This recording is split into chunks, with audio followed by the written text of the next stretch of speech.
Olá, oitava, tudo bem com vocês? Em primeiro lugar, quero parabenizar vocês, né? Toda a turma cumpriu certinho com a tarefa lá do trabalho. Parabéns, gostei de ver. Galera, nosso pensamento para hoje então diz: todas as manhãs devemos agradecer a Deus. Afinal, acordamos com vida, saúde, lar, alimento em nossas mesas e o melhor, com forças para lutar e vencer os desafios diários. Que assim seja, né? Galera, hoje nós vamos começar a falar sobre a Revolução Francesa, tá? A prof dividiu o capítulo em duas partes, lá o capítulo 6. Então, da página 108 à página 119. Hoje nós vamos trabalhar uma partezinha dele. Na semana passada falamos sobre a França na pré-revolução aí, né? Então, que a Revolução Francesa é conhecida como uma revolução burguesa, isso nós já vimos, porque é o momento em que a burguesia, que faz parte do terceiro estado, está saturada com sua exploração e vai ascender, digamos assim, ao poder, tá? Então, a Revolução Francesa é um conturbado processo que ocorreu entre 1789 e 1799. É um movimento de base iluminista, tá? Já vimos lá sobre o iluminismo, né? Quais eram as ideias dos iluministas, a igualdade, a fraternidade, a liberdade e assim por diante, tá? Então, a Revolução Francesa tem essa base, igualdade e liberdade. Por que ela é considerada uma revolução? Né? Porque muda as estruturas políticas, econômicas e sociais daquele período. E ela marca o fim da feudalidade. O que era a feudalidade lá, né? Das relações entre a nobreza e os servos. Então, isso é algo que deixa de existir nesse período, tá? A partir da Revolução Francesa. Qual que era o contexto francês? Né? Nós temos aí os três estados, né? Se passa por uma grave crise econômica aqui, nobre, clero e os servos, né? O terceiro estado, ou aqui tem um burguês, né? Então, a França é um país endividado, está passando por uma grave crise econômica, tá? O terceiro estado, que é trabalhador, que é camponês, que é pequena burguesia comercial e tal, está descontente de tanto ter que ficar pagando impostos e sustentando os dois grupos que aparecem aí assustados, né? Porque eles estão assustados nessa imagem aí, né? Porque aquela estrutura que eles viviam por muito tempo está ameaçada, né? Esse terceiro estado aí está soltando as amarras, né? Está soltando as correntes que seguravam, mantinham ele preso, né? E ele está pondo a mão em armas. Então, é de assustar, né? Você sai da sua zona de conforto, digamos assim. Os estados gerais também é algo que, né? Eu já comentei na semana passada. Os estados gerais foi uma estratégia, então, que Luís XVI tenta, né? Fazer essa reunião, então, convocar os três estados para essa reunião. Ah, um detalhe. Hoje dia 6, dia 5, fez 231 anos que aconteceu essa reunião, aí segundo os historiadores, né? Segundo as pesquisas, que é essa reunião, essa Assembleia dos Estados Gerais começou no dia 5 de maio de 1789. Então, ontem fez 231 anos. Tá? Qual era a ideia, né, do primeiro e do segundo estado? Ou qual era a ideia que o rei estava imaginando aí, né? Que o clero e a nobreza deveriam começar a pagar impostos. Clero e nobreza não concordam. Então, precisamos de mais impostos para tentar tirar a França do buraco. Mas quem é que vai pagar? Terceiro estado? Terceiro estado também não vai concordar com isso. Lembram lá da aula passada do juramento de Pella, né, do jogo de Pella? Então, eles estavam reunidos para conseguir criar uma nova Constituição e limitar esse poder real aí, ok? Uma das coisas que marca esse período é a queda da Bastilha, tá? A queda da Bastilha era uma prisão, tá?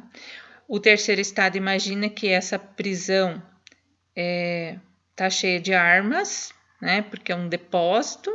Então, eles imaginam que se eles vão tomar a Bastilha, eles vão estar abastecidos de armas, tá?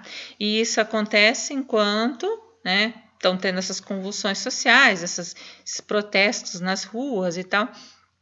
E o rei tenta fechar a Assembleia, né, para retomar o poder.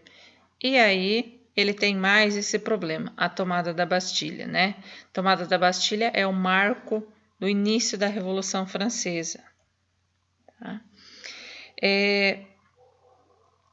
Com toda essa situação que está acontecendo, né?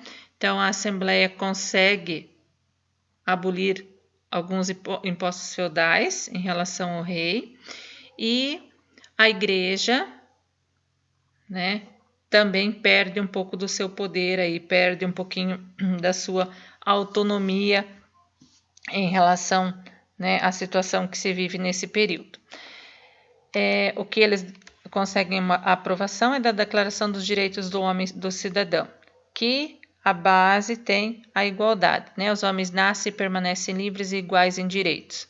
Então, se nós somos livres e nós somos iguais, por que terceiro estado precisa pagar, primeiro e segundo não precisa pagar, por exemplo, tá?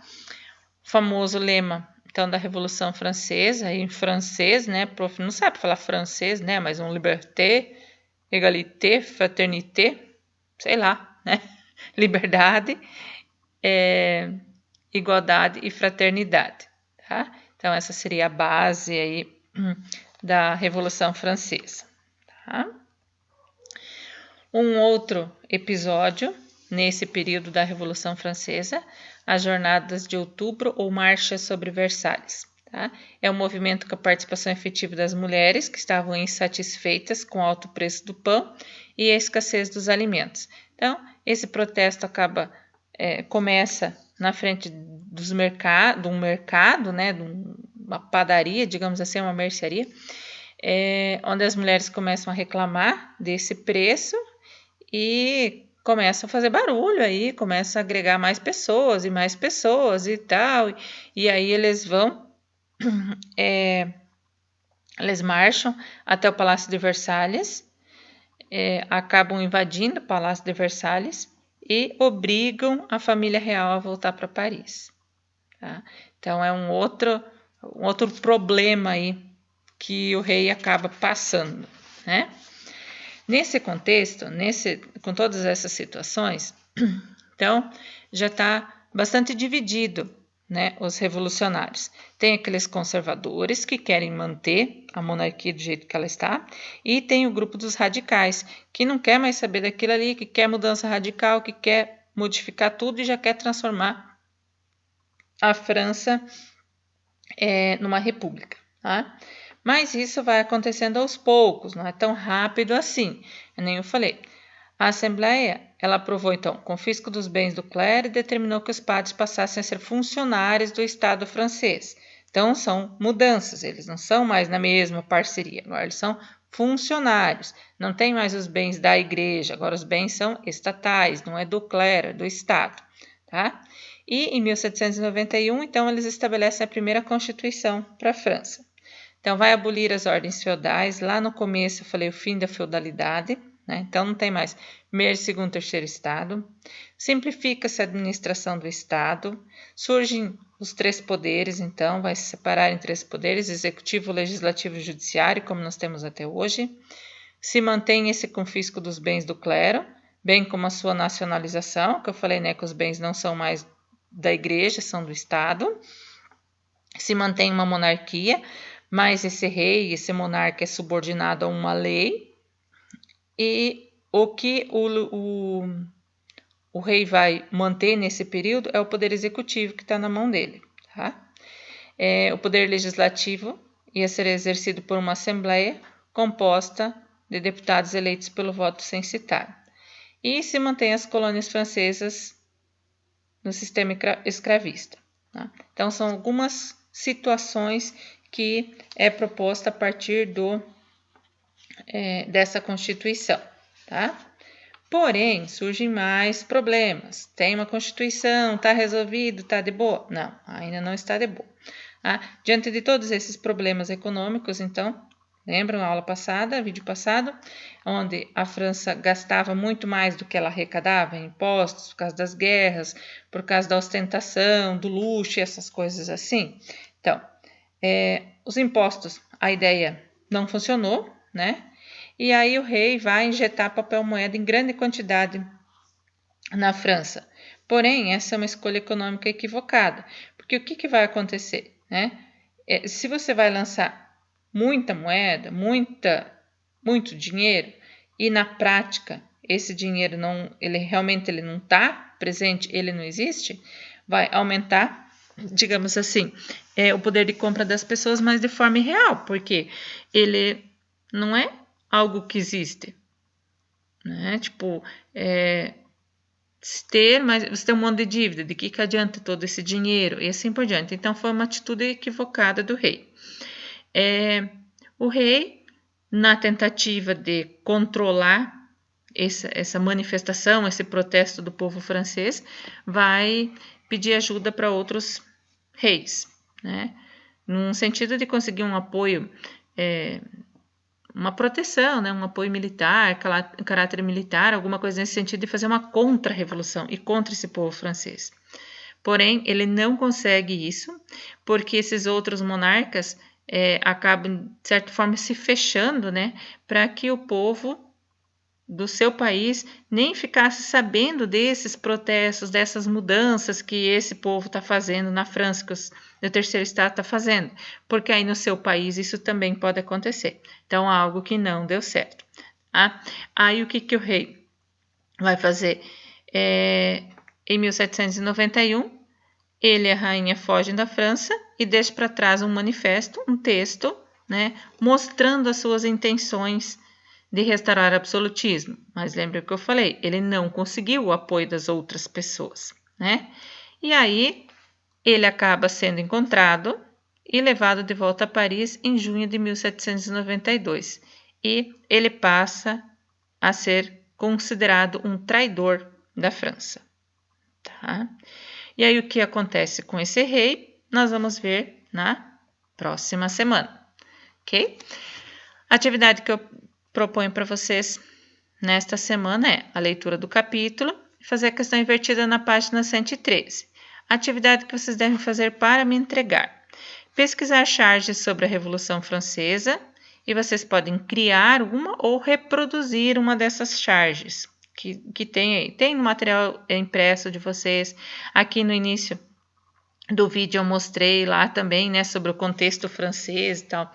Então, tem várias charges aí falando da Revolução Francesa. Pesquisem lá, escolham uma delas, façam a criação de vocês ou só reproduzam elas. Mas é manual, não é, prof, pode ser impresso, não.